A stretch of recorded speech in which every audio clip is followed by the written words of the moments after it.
El crisol bullía. Eran las 7 de la tarde, y la cocina del aclamado restaurante se asemejaba a un campo de batalla meticulosamente orquestado. Una sinfonía de acero inoxidable al rojo vivo, sartenes flameantes y el golpeteo rítmico de cuchillos afilados contra tablas de cortar. El aire, denso y caliente, era una mezcla embriagadora de aromas complejos, el dulzor de una reducción de vino tinto, el perfume cítrico del yuzu, el toque ahumado del pimentón de la vera y la fragancia marina de las vieiras recién abiertas. En medio de aquel caos controlado, los cocineros, vestidos con sus uniformes blancos inmaculados, se movían con una precisión casi robótica, sus rostros tensos por la concentración y el calor sofocante. Leonardo Valente, o simplemente Leo como prefería que le llamaran en este nuevo y anónimo capítulo de su vida, se sentía como un grano de arena en medio de un engranaje gigantesco y perfectamente aceitado. A sus 22 años, con una pasión por la cocina que le ardía en el pecho desde que tenía uso de razón, había conseguido una plaza de aprendiz en El Crisol, el restaurante de 2 estrellas Michelin del célebre y temido chef Julián Rivas. Era una oportunidad de oro, el sueño de cualquier joven aspirante a cocinero, pero también una prueba de fuego. Llevaba apenas 3 semanas en aquella cocina infernal, y cada día era una lección de humildad y resistencia. Sus tareas, por el momento, eran las más ingratas: pelar montañas de patatas, hasta que sus manos quedaban en carne viva. Limpiar pescado con una minuciosidad obsesiva. Picar verduras en juliana con una precisión milimétrica bajo la mirada implacable del jefe de partida. Pero Leo no se quejaba. Observaba, aprendía, absorbía cada detalle como una esponja, soñando con el día en que pudiera demostrar su propio talento, sus propias ideas. Chef Julián Rivas era una leyenda, un genio culinario con una visión vanguardista que había revolucionado la escena gastronómica de la ciudad. Sus platos eran obras de arte, complejas sinfonías de sabores y texturas que dejaban a los comensales sin aliento. Pero su genio iba acompañado de un temperamento volcánico y una arrogancia estratosférica. En su cocina, su palabra era ley, y su ira, un huracán que barría con todo a su paso, infundía más terror que respeto. Y su equipo, aunque profesional y altamente cualificado, vivía en un estado de tensión permanente. Esa tarde, la presión era aún mayor de lo habitual. Se rumoreaba la inminente visita de un crítico importante, y Chef Rivas estaba más eléctrico y exigente que nunca. Recorría la cocina como un general inspeccionando sus tropas antes de la batalla, sus ojos oscuros y penetrantes no perdonando el más mínimo error. A Leo le habían encargado preparar una guarnición para el plato de pescado, del día un puré de chiribía con un toque de vainilla y cardamomo. Era una receta del propio Rivas, y Leo se esforzó por seguirla al pie de la letra, midiendo cada ingrediente con precisión farmacéutica, controlando la cocción con la devoción de un monje, mientras el puré reposaba, y aprovechando un breve respiro en el frenesí de la preparación. Leo vio unos recortes de alcachofa que iban a ser desechados. Eran corazones tiernos, perfectos. Una idea fugaz cruzó su mente. Un recuerdo de una receta sencilla que su abuela solía preparar: alcachofas confitadas en aceite de oliva con un toque de ajo y limón. Algo simple, honesto, reconfortante. Impulsado por un arrebato de creatividad, o quizás por la necesidad de conectar con algo auténtico en medio de aquella sofisticación a veces impostada, Leo tomó unos pocos corazones de alcachofa y, en un rincón discreto de su estación de trabajo, comenzó a prepararlos a su manera. Los confitó lentamente en aceite de oliva virgen extra, con unas láminas de ajo tierno y una pizca de ralladura de limón. El aroma que desprendían era sutil, terroso, completamente diferente a las complejas fragancias que dominaban el crisol. Cuando estuvieron listas, Las colocó en un pequeño plato de loza blanca, adornándolas con una ramita de perejil fresco que había rescatado. No era un plato para el menú, por supuesto. Era algo para él, un pequeño experimento, un susurro de su propia voz en medio del estruendo. Pero la mala suerte quiso que Chef Rivas, en una de sus rondas de inspección, se detuviera precisamente frente a la estación de Leo, justo cuando el joven contemplaba su modesta creación. «¿Qué es esto? Aprendiz», tronó la voz de Rivas, cortante como un cuchillo de hielo. Leo se sobresaltó, sintiendo cómo la sangre se le helaba en las venas. Todos los cocineros a su alrededor se quedaron inmóviles, sus movimientos suspendidos, el silencio cayendo sobre la cocina como una losa. Es solo una prueba, chef», balbuceó Leo, sintiéndose ridículamente expuesto. «Unas alcachofas confitadas, con los recortes». Rivas arqueó una ceja, una expresión de supremo desdén dibujada en su rostro anguloso y atractivo. Cogió el plato con la punta de los dedos, como si temiera contaminarse. Observó las alcachofas con una mueca de asco. «¿Alcachofas confitadas? En el Crisol. ¿Estamos en la tasca de la esquina o en un restaurante con 2 estrellas Michelin?» Valente. El uso de su apellido, que Rivas apenas utilizaba, sonó como una bofetada. Tomó un tenedor, pinchó un trozo minúsculo de alcachofa y se lo llevó a la boca con teatralidad. Masticó una vez, 2 veces, y luego su rostro se contrajo en una expresión de absoluto desagrado. Escupió el bocado en una servilleta de papel con un gesto de repugnancia. «¡Esto es una basura!», sentenció, su voz resonando en el silencio sepulcral. «Esto no es cocina, es un insulto al producto. Ajo crudo, limón, pretendes envenenar a mis clientes con esta vulgaridad».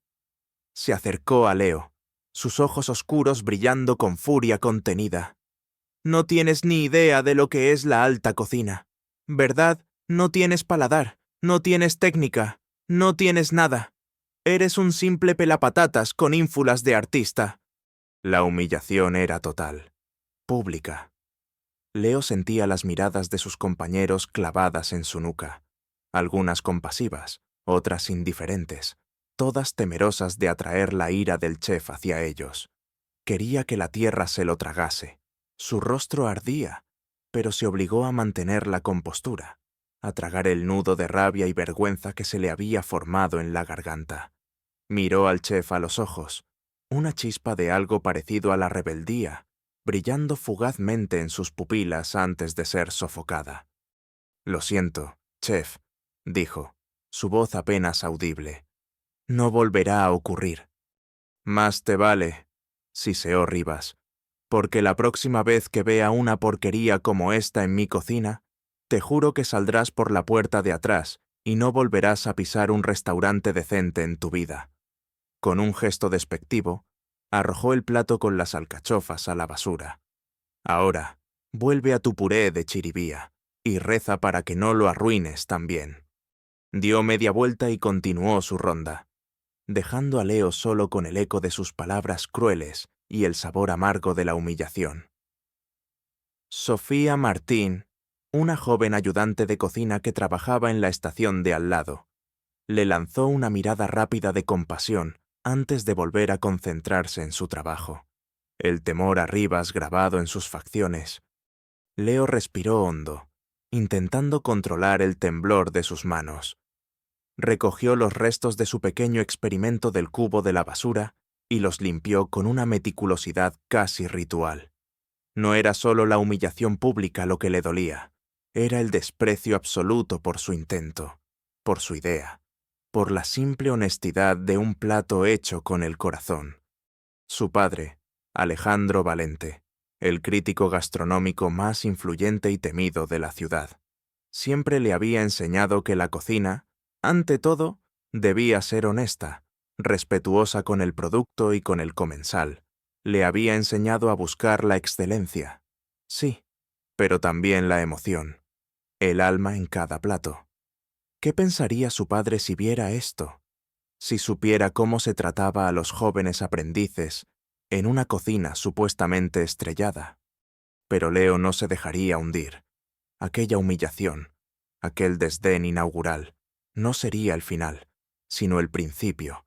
Aprendería, resistiría, y un día demostraría a Chef Julián Rivas y al mundo entero que él también tenía una voz en la cocina, una voz que merecía ser escuchada, la semilla de la determinación, regada con la amargura de aquella tarde, comenzaba a germinar en su interior. Los días en el crisol se convirtieron en una prueba de resistencia para Leo, una sucesión de jornadas extenuantes bajo la sombra opresiva de Chef Julián Rivas. La humillación inicial por el incidente de las alcachofas no fue un hecho aislado, sino el preludio de un trato condescendiente y, a menudo, despectivo.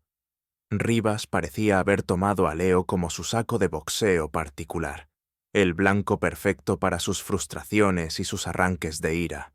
Cualquier pequeño error, cualquier titubeo por parte del joven aprendiz era magnificado, ridiculizado ante el resto del equipo. Valente, ¿acaso sus manos son de mantequilla? Ese filete de rodaballo parece que lo ha acariciado un elefante. Bramaba el chef si la limpieza de un pescado no alcanzaba su estándar de perfección inhumana. O, esto es una brunoise o confeti para carnaval, vuelva a hacerlo, y si no aprende a cortar como un profesional, quizás debería dedicarse a la jardinería. Leo aprendió a encajar los golpes con una estoicidad que sorprendía incluso a sí mismo. Se refugiaba en el trabajo, en la ejecución meticulosa de las tareas más monótonas. Si le ordenaban pelar 100 kilos de espárragos trigueros, los pelaba con una concentración zen, buscando la perfección en cada tallo. Si tenía que pasar horas reduciendo un caldo hasta obtener un non suo doen, más consomé oscuro y brillante, lo hacía sin una queja, vigilando el fuego, espumando las impurezas, aprendiendo los secretos de la paciencia y la alquimia culinaria. En esos momentos de labor solitaria y repetitiva, su mente a menudo se evadía hacia recuerdos más cálidos, hacia la figura imponente pero afectuosa de su padre, Alejandro Valente. Recordaba las tardes de domingo en la cocina de su casa, un espacio amplio y luminoso, tan diferente al infierno de acero y fuego de El Crisol.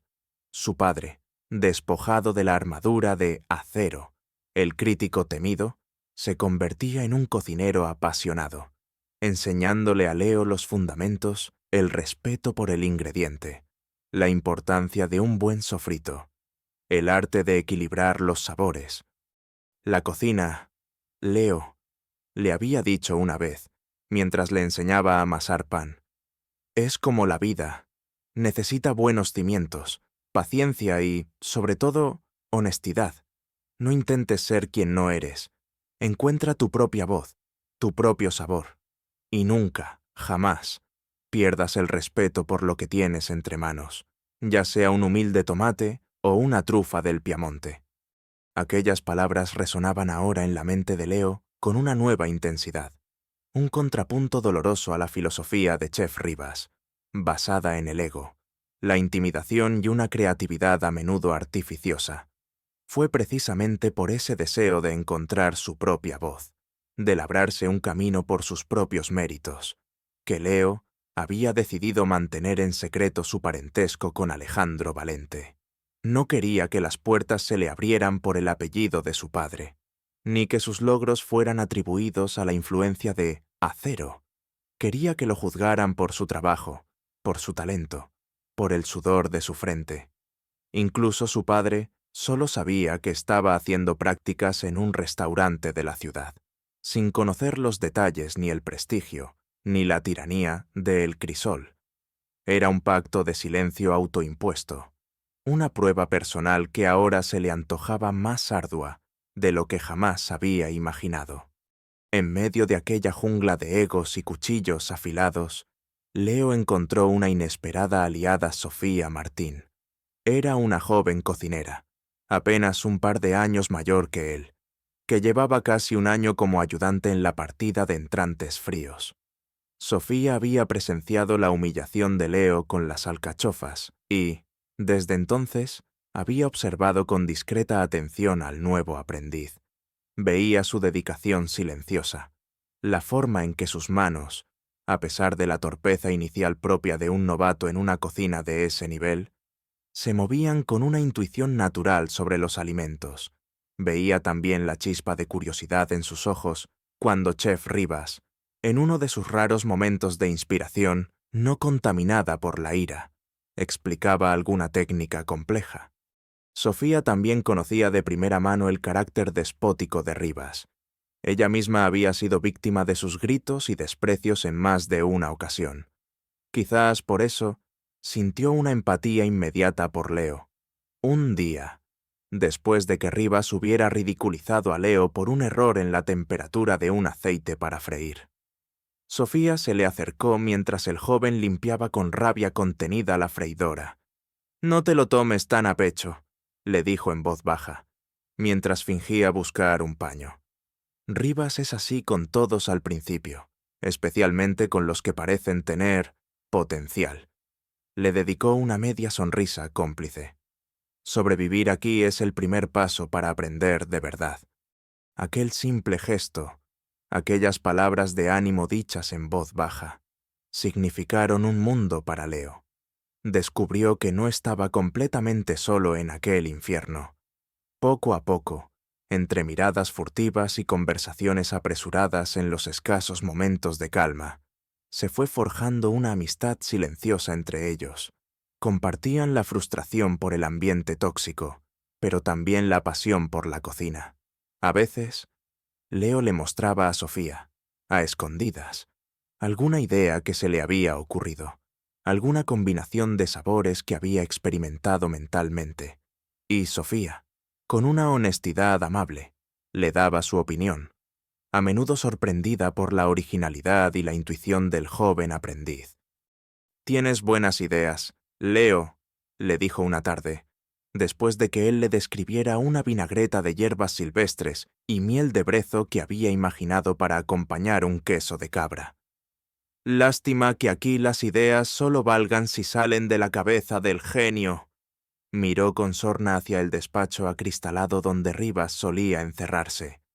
Leo aprendió a navegar por las sombras de la cocina de El Crisol. Aprendió a anticipar los cambios de humor de Rivas, a esquivar sus reprimendas, a trabajar con la cabeza gacha pero los oídos y los ojos bien abiertos. Descubrió que incluso en las tareas más serviles había una oportunidad para aprender la forma en que el jefe de partida deshuesaba un pichón con la precisión de un cirujano, la técnica del sous-chef para montar una salsa holandesa perfecta, los trucos del pastelero para atemperar el chocolate. Hubo pequeños triunfos casi invisibles. Un día, el encargado de la despensa elogió la forma en que Leo había organizado las verduras, optimizando el espacio y la frescura.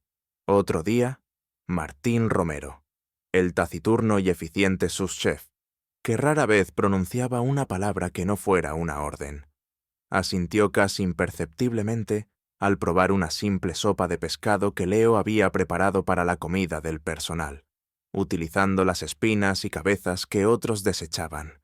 Eran victorias minúsculas, pero para Leo eran señales de que, a pesar de todo, estaba aprendiendo, estaba creciendo.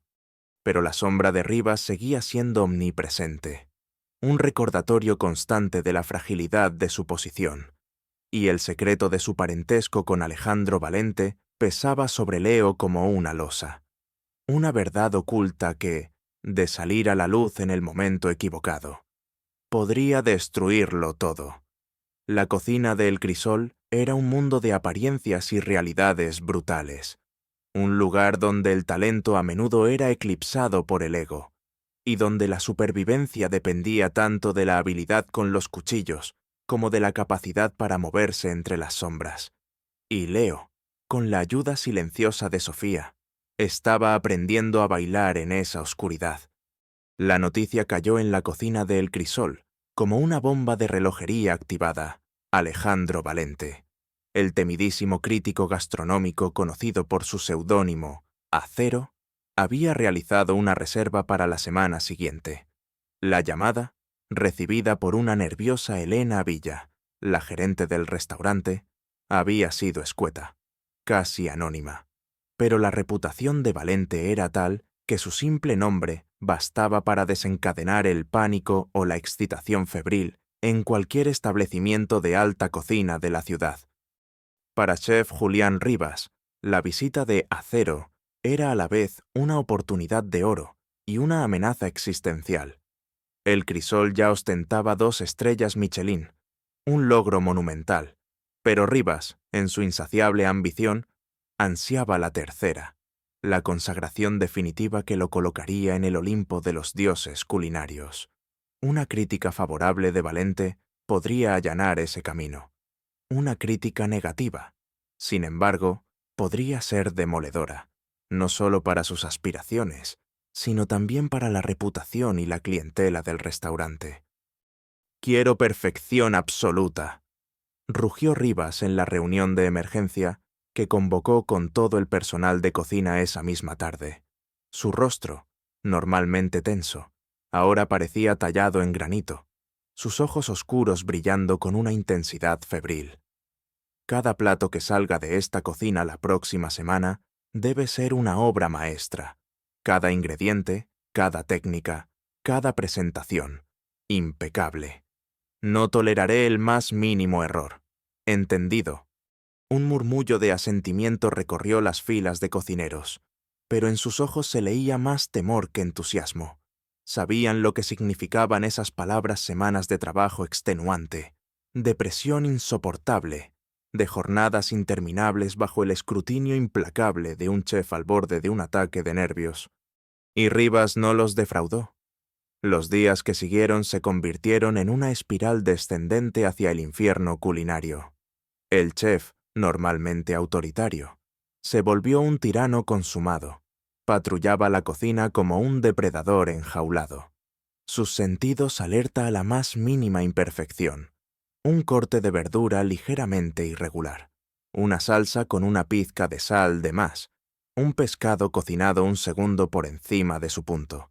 Todo era motivo para una reprimenda brutal, para un torrente de insultos y humillaciones públicas.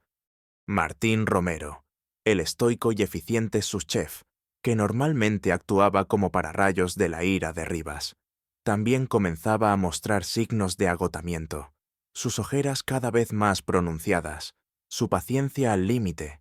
Incluso los cocineros más veteranos, curtidos en 1000 batallas, caminaban de puntillas, temerosos de atraer la atención del chef. La atmósfera en el crisol era irrespirable, una mezcla tóxica de miedo, resentimiento y una fatiga que se acumulaba día tras día. Para Leo, la situación era doblemente complicada. Por un lado, la presión extrema lo obligaba a trabajar con una concentración absoluta, a aprender a marchas forzadas, a afinar sus sentidos y sus habilidades hasta límites insospechados. Por otro, la perspectiva de que su padre, Acero, fuera a juzgar el trabajo de la cocina donde él era apenas un aprendiz anónimo, le provocaba una ansiedad casi paralizante. ¿Qué pasaría si su padre lo reconocía? ¿Qué pasaría si, de alguna manera, su presencia allí comprometía la objetividad de la crítica? Rivas, en su obsesión por la perfección, había relegado a Leo a las tareas más básicas y repetitivas, considerándolo demasiado novato e insignificante para confiarle nada de importancia de cara a la visita del crítico. Limpiar toneladas de marisco, deshuesar aves con una precisión quirúrgica, preparar mise en place para los platos más complejos. Leo se sumergía en aquellas labores con una dedicación casi monacal, aprovechando cada instante para observar, para aprender de los cocineros más experimentados, para entender la compleja coreografía de una cocina de alto rendimiento bajo presión. Pero su mente creativa no descansaba. En los escasos momentos de calma, o en las altas horas de la noche, cuando la cocina quedaba en silencio, y solo el zumbido de los refrigeradores rompía la quietud.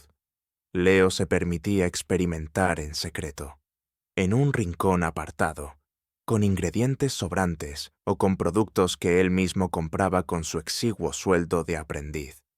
Daba rienda suelta a sus ideas, combinaba sabores inesperados, probaba técnicas que había leído en libros o que había observado de reojo. Buscaba esa voz propia de la que tanto le había hablado su padre. Sofía Martín era su única confidente en aquellas aventuras culinarias clandestinas. La joven cocinera, con su sonrisa amable y su espíritu solidario, se había convertido en un apoyo fundamental para Leo. A menudo compartía con ella sus pequeños hallazgos, sus dudas, sus frustraciones, y Sofía, con un paladar fino y una honestidad refrescante, le ofrecía sus críticas constructivas, su ánimo.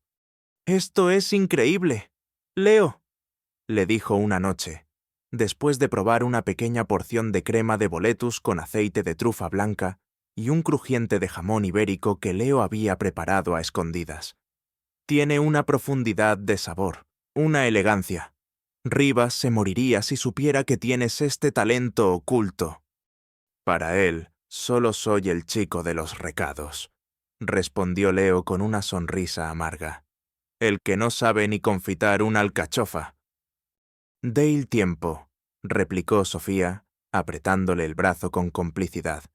«La verdad siempre encuentra la manera de salir a la luz. Y tu verdad, Leo, sabe demasiado bien como para permanecer oculta mucho tiempo».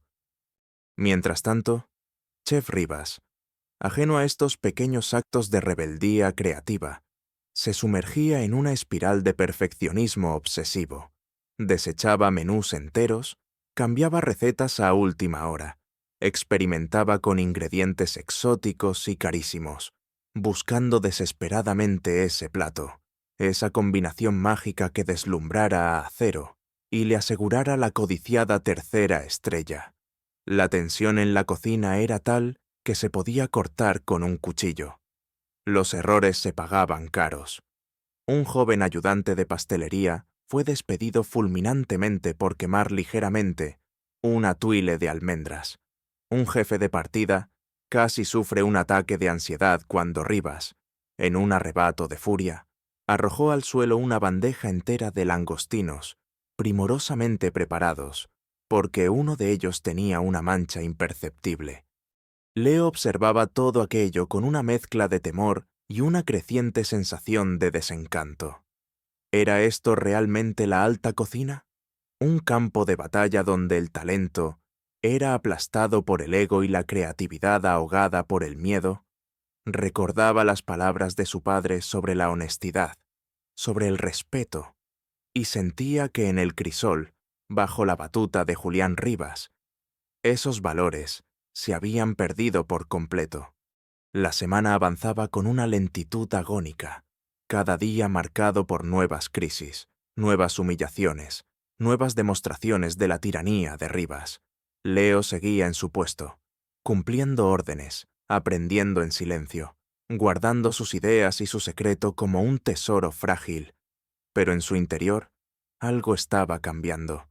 La resignación inicial daba paso a una indignación sorda, a una necesidad imperiosa de que la verdad, de alguna manera, saliera a la luz. La presión aumentaba, implacable. La visita de Acero era inminente, y la cocina de El Crisol, al borde del colapso nervioso, se preparaba para la tormenta. Una tormenta que, sin que nadie lo sospechara, podría tener en el más humilde de sus aprendices a su catalizador más inesperado. La cuenta atrás para la llegada de Alejandro Valente había convertido la cocina de El Crisol en una olla a presión a punto de estallar. Chef Julián Rivas, impulsado por una mezcla de pánico escénico y su ego desmedido, había elevado sus niveles de exigencia y crueldad a cotas estratosféricas. Los gritos eran constantes, las humillaciones, el pan de cada día. Ningún detalle, por nimio que fuera, escapaba a su escrutinio maníaco. Cambiaba el menú degustación que ofrecería al crítico 2 veces al día, desechando ideas brillantes con la misma facilidad con la que aplastaba las esperanzas de sus cocineros. Leo, en medio de aquel torbellino, se aferraba a su trabajo como un náufrago a una tabla.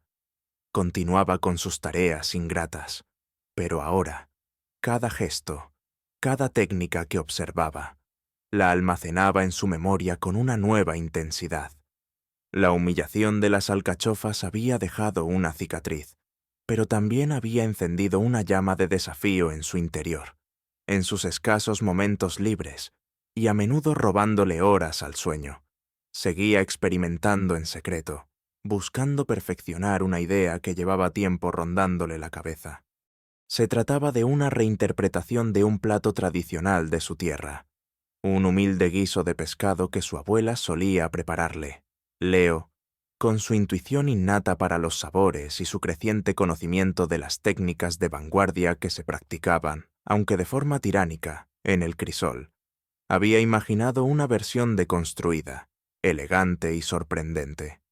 Utilizaría los mismos ingredientes básicos: merluza fresca, pimientos choriceros, un caldo de pescado intenso, pero los transformaría, jugando con las texturas, las temperaturas, las presentaciones. Había trabajado en un aceite de pimentón ahumado increíblemente aromático, en unas esferificaciones de caldo de pescado que explotaban en la boca, liberando un sabor marino concentrado, y en un lomo de merluza cocinado a baja temperatura hasta alcanzar una jugosidad casi etérea. Sofía Martín había sido testigo de la evolución de aquel plato. Leo, con una timidez que contrastaba con la audacia de su cocina, le había dado a probar pequeños componentes, ajustes, variaciones. Leo, esto es sublime, le había dicho Sofía la noche anterior, después de probar una minúscula porción de la merluza con el aceite de pimentón. La delicadeza del pescado, la potencia del aceite, el toque dulce del pimiento. Es equilibrado, es nuevo, es tuyo. Deberías enseñárselo a Rivas. Leo había dudado. La herida de las alcachofas aún escocía. Pero Sofía, con su fe inquebrantable en el talento de su amigo, lo había animado. Quizás esta vez sea diferente. Con la presión del crítico, Rivas está buscando ideas nuevas. ¿Qué puedes perder? Finalmente, con el corazón encogido pero armado de una pizca de esperanza, Leo decidió arriesgarse. Eligió un momento en el que Rivas parecía estar de un humor relativamente calmado, algo cada vez más infrecuente, justo después del servicio del mediodía, cuando la cocina se sumía en una breve tregua antes de la vorágine de la noche. Se acercó al chef, que estaba revisando unas facturas en su pequeño despacho acristalado. «Chef Rivas, disculpe la interrupción», comenzó Leo. Su voz apenas un hilo. Me preguntaba si podría echarle un vistazo a una idea que he estado desarrollando. Para un plato de pescado. Rivas levantó la vista, sus ojos fríos e impacientes. Una idea. Tú, Valente, ¿desde cuándo los aprendices tienen ideas en esta cocina? No te pagan para pelar patatas y callarte la boca. A pesar del tono despectivo, algo en la insistencia educada de Leo, o quizás una remota curiosidad, hizo que Rivas accediera con un gruñido. Está bien, desembucha, pero que sea rápido. No tengo tiempo para tonterías. Con manos temblorosas, Leo le presentó un pequeño plato con los componentes principales de su creación, el lomo de merluza perfectamente cocido, una lágrima del aceite de pimentón, una de las esferas de caldo. Le explicó brevemente el concepto, la inspiración, el respeto por la tradición combinado con la técnica moderna. Rivas lo escuchó con una ceja arqueada, una sonrisa burlona jugando en sus labios. Probó cada componente por separado, sin prisa, su rostro inescrutable. Leo contuvo la respiración. Finalmente, Rivas dejó el tenedor sobre el plato y soltó una carcajada seca. despectiva. «Valente, Valente. ¿De verdad crees que esto es alta cocina? Es pintoresco. Un intento fallido de parecer moderno. La merluza está bien cocida, te lo concedo, pero el resto, esa obsesión por las esferas ya pasó de moda hace 5 años, y el aceite de pimentón es demasiado rústico, demasiado vulgar para el crisol». Empujó el plato hacia Leo con desdén. «Vuelve a tus espárragos, muchacho, y deja las ideas para los que saben». Leo sintió como si le hubieran abofeteado. La decepción fue tan amarga que casi le corta la respiración. Recogió el plato, murmuró un «sí, chef», apenas audible, y se retiró, el eco de la risa de Rivas resonando en sus oídos. Sofía, que lo había observado todo desde la distancia, le dedicó una mirada de impotencia y rabia contenida. Pero la humillación no terminó ahí. 2 días después, durante la reunión de planificación final para la cena de Acero, Chef Rivas, con la mayor naturalidad del mundo, presentó su nueva creación para el menú del crítico, un plato de merluza confitada a baja temperatura, acompañada de un sutil aceite de pimentón de la Vera y unas sorprendentes perlas marinas de caldo de pescado. Era con mínimas variaciones estéticas. El plato de Leo y Sofía se miraron, atónitos. La sangre se le heló a Leo en las venas. No era solo el robo de su idea, era la desfachatez, la crueldad con la que Rivas se la había apropiado, después de haberla ridiculizado. El chef incluso se permitió teorizar sobre la inspiración repentina que había tenido, hablando de la necesidad de innovar sobre la tradición con una grandilocuencia que a Leo le revolvió el estómago. Aquello fue la gota que colmó el vaso, la humillación personal, la tiranía constante, el ambiente tóxico. Todo eso podía soportarlo, o al menos había intentado hacerlo, pero el plagio descarado, el robo de su trabajo, de su ilusión, de una parte de su alma, eso era intolerable. Algo se rompió dentro de Leo. La resignación se transformó en una ira fría, en una determinación helada. Esa noche, después del servicio, Leo se quedó hasta tarde en la cocina, con la excusa de limpiar a fondo su estación. Sofía se quedó con él. «No tienes que hacer esto solo, Leo», le dijo ella, su voz llena de una indignación compartida. «Lo que ha hecho Rivas es despreciable». «Lo sé», respondió Leo, sus nudillos blancos de tanto apretar el estropajo, «y no voy a dejar que se salga con la suya». «¿Qué vas a hacer?», preguntó Sofía con cautela.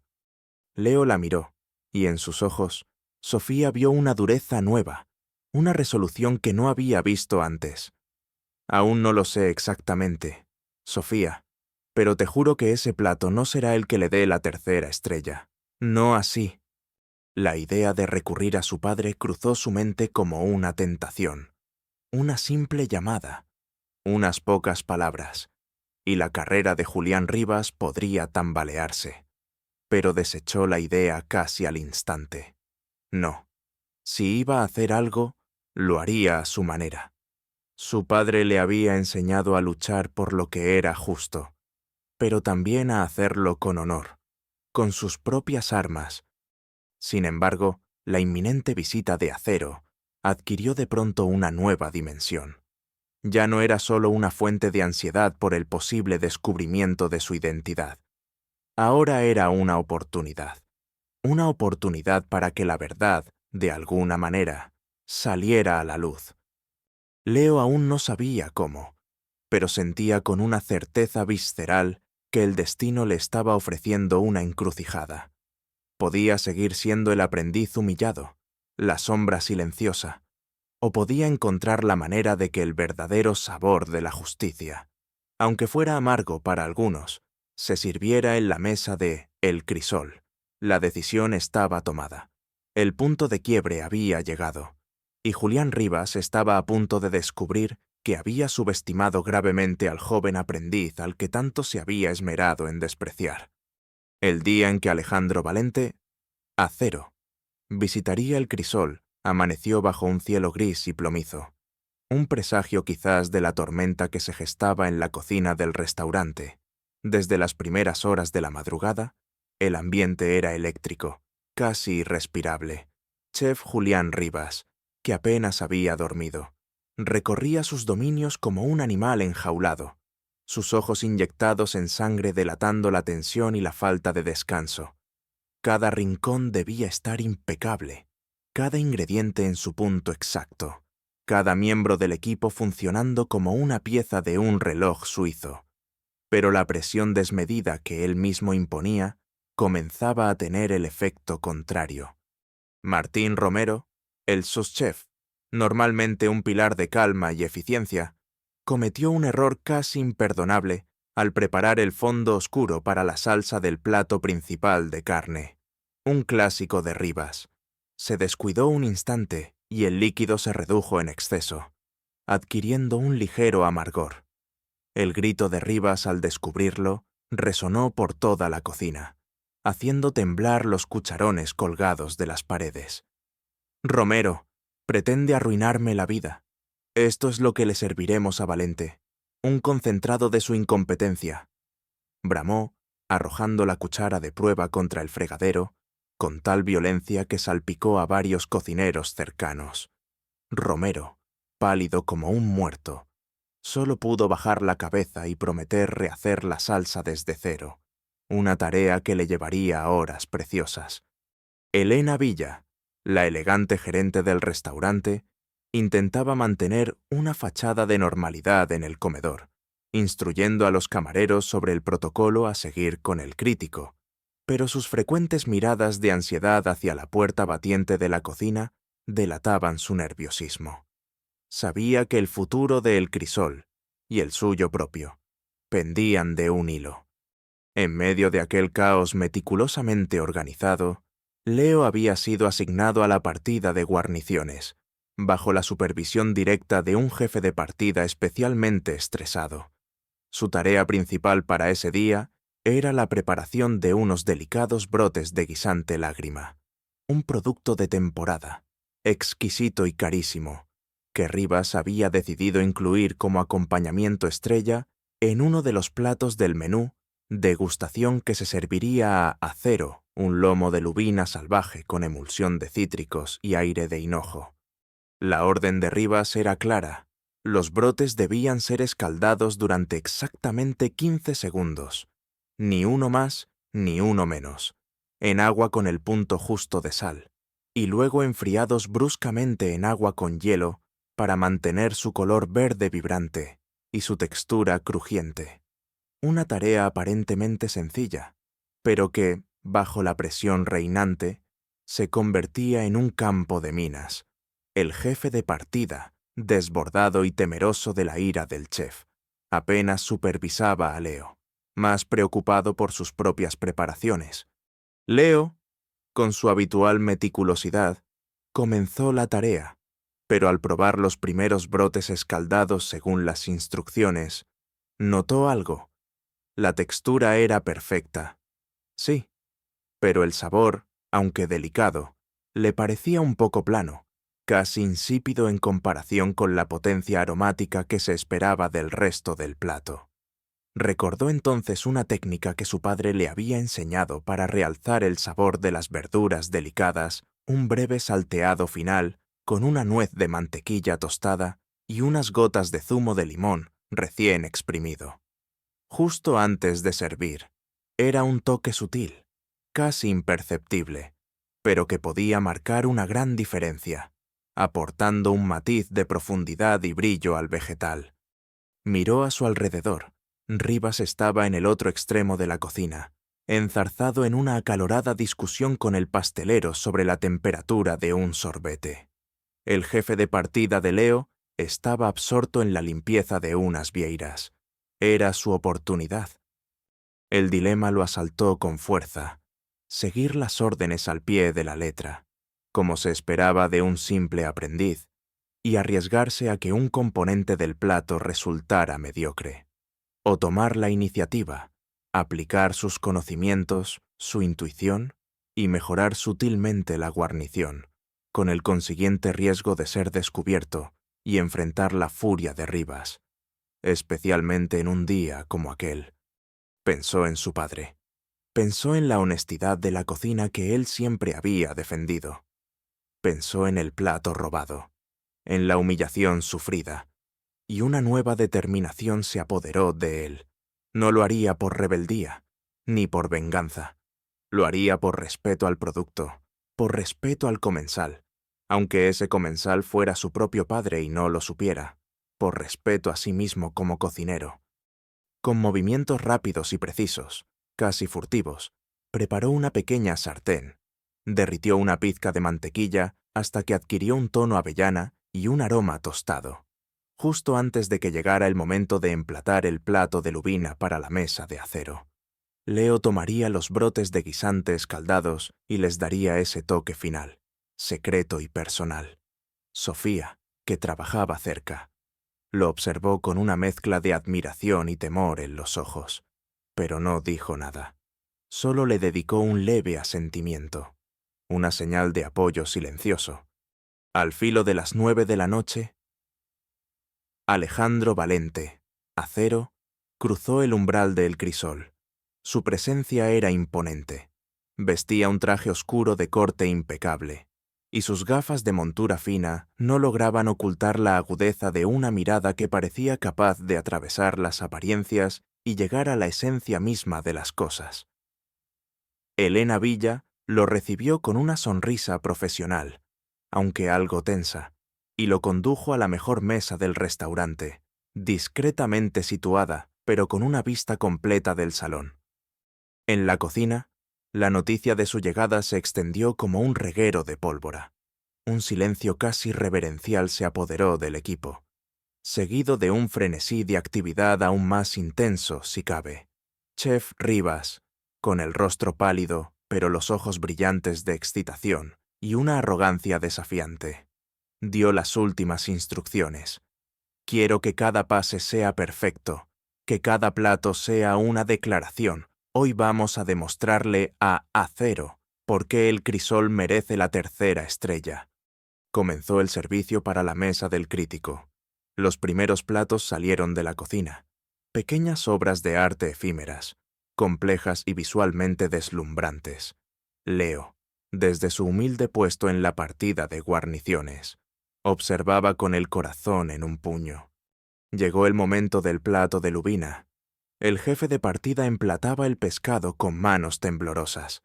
Leo tenía listos los brotes de guisante, escaldados y enfriados, con una rapidez increíble, mientras el jefe de partida se giraba para buscar la emulsión de cítricos. Leo deslizó los brotes en su pequeña sartén con la mantequilla tostada. Les dio un par de vueltas rápidas. Añadió unas gotas imperceptibles de zumo de limón y los colocó con delicadeza sobre el papel absorbente, justo a tiempo para que el jefe de partida los tomara y los dispusiera artísticamente junto al lomo de lubina. Nadie, excepto Sofía, pareció notar nada.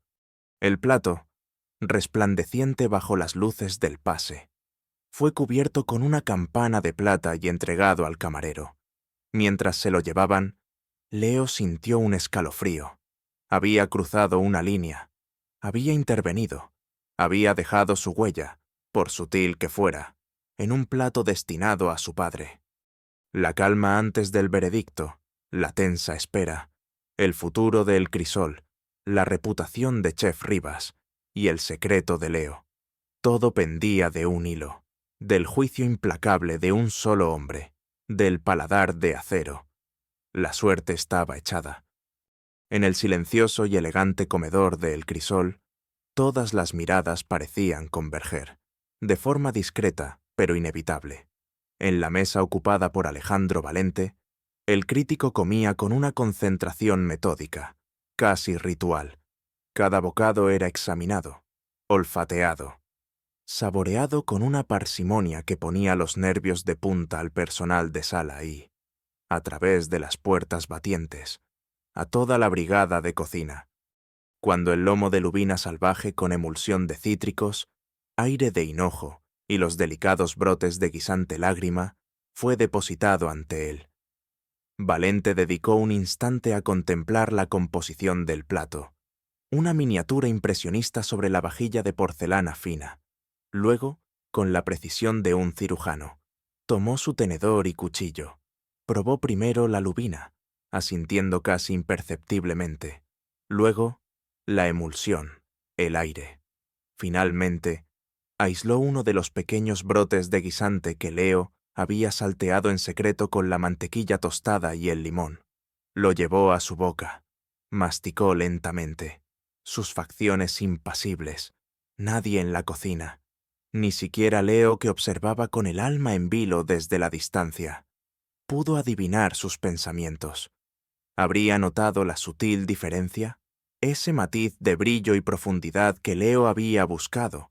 ¿O sería simplemente un componente más en un plato complejo? El servicio continuó. Plato tras plato desfilaba hacia la mesa de acero. Cada uno una apuesta arriesgada, una demostración del virtuosismo técnico de Chef Rivas. Pero la tensión en la cocina, lejos de disminuir, parecía solidificarse, volverse casi tóxica. Rivas, con los nervios a flor de piel, se había convertido en un déspota irascible, encontrando fallos donde no los había, cambiando directrices a última hora, sembrando el desconcierto entre sus cocineros. El siguiente paso importante era el plato de carne, un solomillo de ternera gallega madurada, que Rivas planeaba acompañar con una compleja guarnición de setas de temporada y un hus reducido durante 48 horas. Pero el destino, o quizás la propia presión autoimpuesta por el chef, decidió jugar una mala pasada.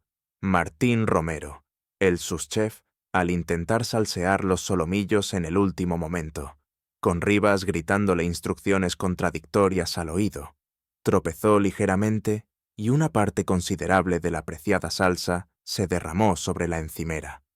El grito de Rivas fue apocalíptico. «Inútil, pedazo de alcornoque.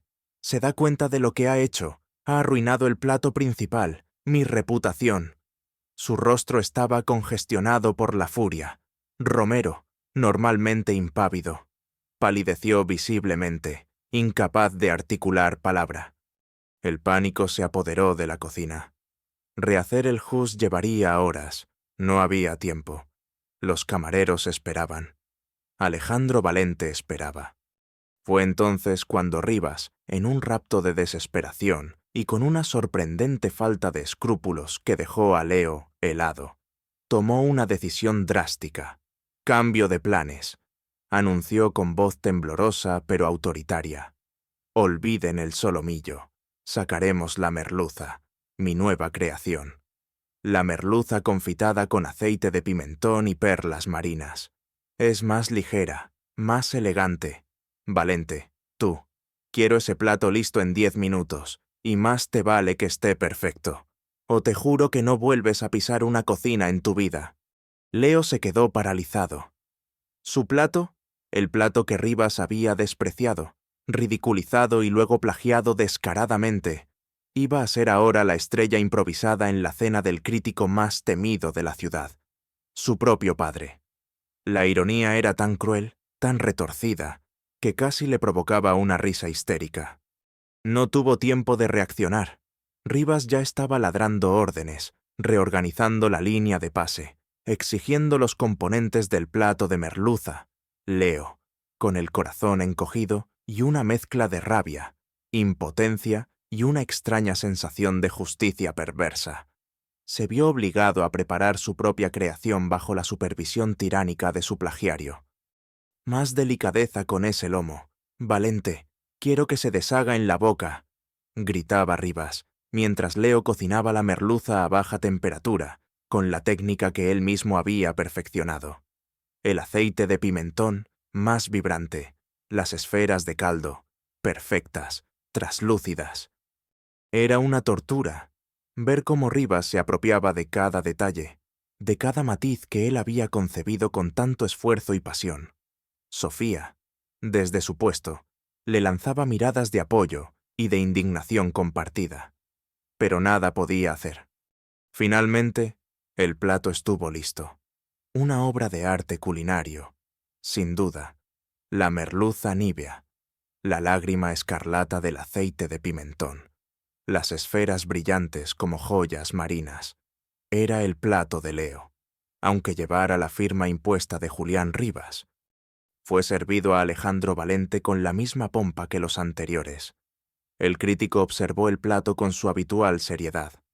Tomó sus cubiertos, cortó un trozo de merluza, lo impregnó ligeramente en el aceite de pimentón, añadió una de las esferas, lo llevó a su boca.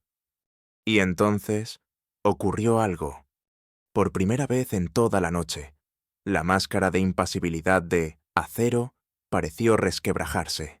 Solo fue un instante, un levísimo arqueo de cejas, un brillo casi imperceptible en sus ojos profundos. Masticó lentamente, pensativamente. Luego, probó otro bocado, y otro.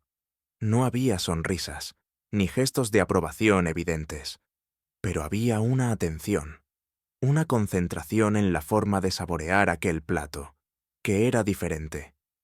Leo, que lo observaba todo desde una rendija de la puerta de la cocina, sintió un vuelco en el corazón. Habría reconocido algo su padre.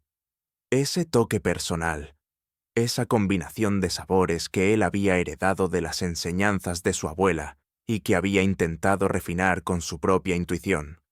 Cuando el camarero regresó con el plato vacío, Valente se lo había comido todo. Le transmitió un mensaje a Chef Rivas. El señor Valente dice que la merluza es sorprendente y que le gustaría saber el nombre exacto del pimentón utilizado en el aceite. Rivas, que no tenía ni la más remota idea del origen exacto del pimentón que Leo había seleccionado con tanto esmero para su aceite, improvisó una respuesta grandilocuente sobre una variedad ahumada de la vera de producción limitada. Luego, se pavoneó por la cocina, henchido de orgullo. Lo sabía, genialidad pura, este plato nos dará la tercera estrella. Leo sintió una náusea. La genialidad no era de Rivas, sino suya, y su padre, sin saberlo, acababa de elogiar el trabajo de su hijo anónimo, usurpado por un tirano. El resto de la cena transcurrió sin más incidentes notables. Valente probó el postre, tomó un café y, tras una breve y cortés despedida, a Elena Villa, abandonó el crisol, dejando tras de sí un rastro de suspense y especulación. En la cocina, una vez que la puerta se cerró tras el crítico, la tensión acumulada explotó, no en alivio, sino en una mezcla de euforia por parte de Rivas y agotamiento extremo por parte del resto. El chef, convencido de su triunfo, se dedicó a repartir palmadas en la espalda y a prometer primas inexistentes. Leo se retiró a un rincón. Sintiéndose vacío y extrañamente inquieto, había sobrevivido a la noche. Su secreto seguía a salvo, pero su plato, su creación, había sido servida bajo una bandera falsa. Y su padre, ¿qué habría pensado realmente su padre? La mirada de Alejandro Valente al probar la merluza, esa chispa de algo indefinible, lo perseguiría durante mucho tiempo. Sofía se acercó a él. «Lo has hecho increíble, Leo», susurró. «Ese plato era tuyo, y él lo ha saboreado». «Pero no sabe que era mío, Sofía», respondió Leo, con una tristeza infinita en la voz. «Y quizás nunca lo sepa». El juicio del paladar había tenido lugar, pero el veredicto final, la verdadera sentencia, aún estaba por llegar, y Leo tenía el presentimiento de que las consecuencias de aquella noche serían mucho más complejas y profundas de lo que nadie podía imaginar. La crítica de Alejandro Valente, Acero, se publicó un martes en la sección gastronómica del diario de mayor tirada nacional, y su eco resonó por toda la ciudad como una sentencia inapelable. El crisol y chef Julián Rivas eran el tema central, el titular, lacónico y demoledor. Rezaba el crisol virtuosismo técnico, corazón ausente. Rivas fue el primero en leerla, en la soledad de su lujoso apartamento, con una copa de coñac en la mano que pronto comenzaría a temblar. Al principio, su rostro reflejó incredulidad, luego una furia creciente que fue tornando sus facciones en una máscara de indignación. Valente elogiaba, sí, la impecable técnica de algunos platos, la calidad de ciertos productos, la audacia de algunas combinaciones, pero entre líneas, y a veces de forma dolorosamente explícita, destilaba un veneno sutil pero letal. Hablaba de una cocina fría, calculada, más preocupada por el aplauso que por el alma del ingrediente. Criticaba la irregularidad del menú, la sensación de que algunos platos eran ejercicios de estilo vacíos y otros, intentos fallidos de sorprender a cualquier precio. Pero el golpe de gracia, la estocada final que hizo que Rivas casi se atragantara con su coñac, llegó en el párrafo dedicado a la merluza. Sorprendentemente, escribía Valente, en medio de tanta grandilocuencia a menudo hueca, un plato de merluza confitada, de aparente sencillez, brilló con una luz inesperada, una cocción perfecta, un equilibrio de sabores que hablaba de raíces, de respeto por una tradición inteligentemente actualizada. El aceite de pimentón, vibrante y sutil a la vez, y unas esferas de caldo marino de una intensidad conmovedora, elevaban el conjunto a una categoría superior. Fue un destello de honestidad, de talento puro, casi anacrónico en el contexto general del menú. Uno se pregunta si esta joya solitaria es fruto de la misma mano que concibió el resto, o si, quizás, una musa anónima visitó brevemente los fogones de El Crisol aquella noche.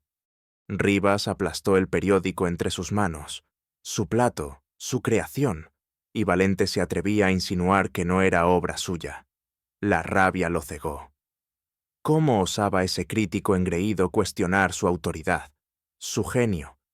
En la cocina de El Crisol, la atmósfera era de funeral. Todos habían leído la crítica. Martín Romero y Elena Villa intentaban mantener la compostura, pero la procesión iba por dentro. Leo y Sofía intercambiaron una mirada cargada de significado. El destello de honestidad, la musa anónima.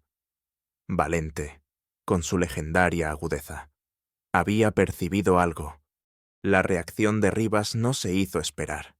Irrumpió en la cocina como un huracán, el periódico arrugado en su puño, el rostro desencajado. «¡Silencio!», bramó, aunque nadie hablaba. ¿Quién se ha atrevido? ¿Quién ha filtrado información a ese buitre de Valente? ¿Quién de ustedes, mediocres, ha intentado sabotearme? Sus ojos se posaron en Leo, con una sospecha venenosa. ¿Fuiste tú? Valente, con tus estúpidas alcachofas y tus aires de grandeza.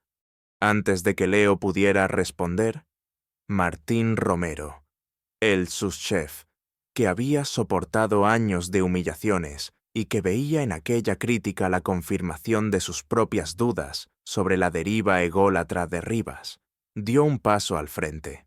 Su voz, normalmente apagada, sonó con una firmeza inesperada. «Chef, con todo respeto», comenzó Romero, «la merluza que tanto impresionó al señor Valente no fue exactamente su creación original». Un silencio denso cayó sobre la cocina. Rivas se giró lentamente hacia Romero, sus ojos entrecerrados en una expresión de peligrosa incredulidad. «¿Qué está insinú?»